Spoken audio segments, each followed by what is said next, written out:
Remember where you're from? My name is Leo, and I'm from San Francisco.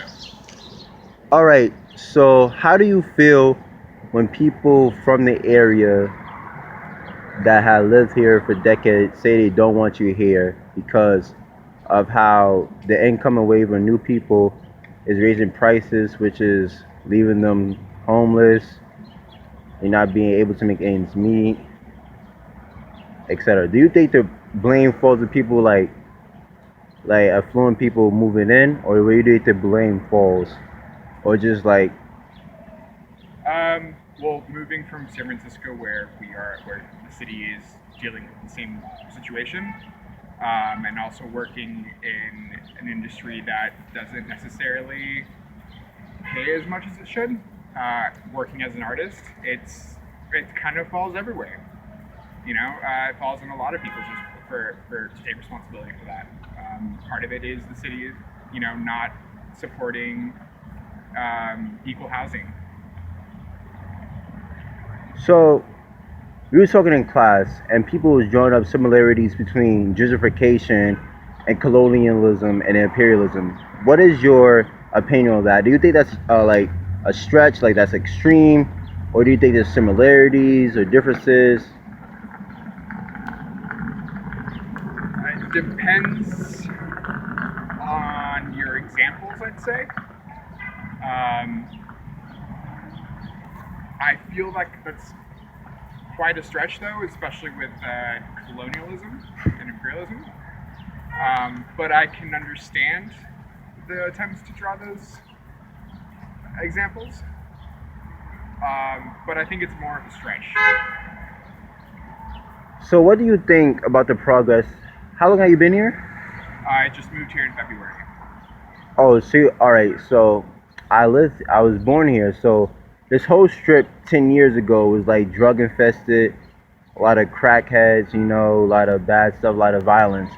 And the community, like the people that was originally here, wanted to report this stuff, but it wasn't like a problem that was being seen as like to want more police enforcement. But since like a new way, a demographic of people came, those problems started to get changed and fixed. What is your opinion on that? I think it's amazing and actually quite astounding what it takes for people to notice things. Um, where I worked at in San Francisco at a theater, the area is gentrifying still, and not even 5 years ago it was also a dangerous neighborhood to be working in, let alone live in. And sometimes those steps of gentrification are a good thing that helps the community grow. It promotes it just promotes that larger growth, and it is sad to see the things that it ends up taking away, of course. But in the end, it's always something positive. It's absurd that it takes something like that for those problems to be noticed. It's again falls down to the city, not really the city in and of course the larger way that people view certain communities.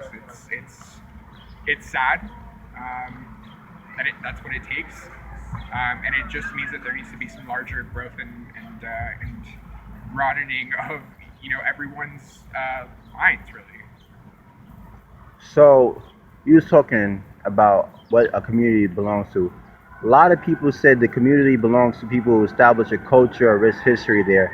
I said, well, all that's fine and dandy, but at the end of the day, it belongs to the people who own the buildings, who possess the deeds to the homes that the people live in. What is your opinion on that? I totally think that a neighborhood